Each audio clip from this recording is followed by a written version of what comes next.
Good evening po mga kapogs. Malungkot po kami, pero nahimasmasan na kami kasi medyo natanggal na po yung bato ni Maxine. Ito po yung status ng kanyang bato nung last Sunday nung pina-x-ray namin. Ito po, ganito po siya kalaki.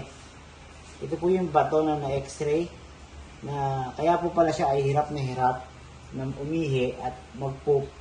Meron po palang ganito kalaking bato sa kanyang tiyan. So kami naman, parang ayaw namin maniwala na ganyan kasi laki po ng sabon. So po, yan po yun, no? Tapos meron pa rin po dito, kidney naman, maliit.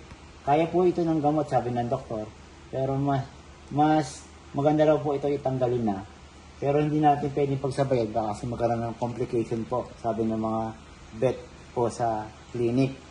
So, initially, ang tinanggal po muna itong malaki na bato na ito.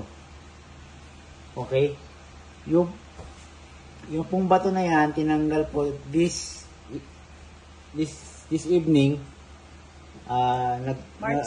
March 6, 1 hour po yung naging operation ni Maxine. 1 hour. Tinanggal po siya. So, mamaya po, ipapakita ko po sa inyo kung gaano po kalaki ang lumabas na bato sa tiyan ni Maxine.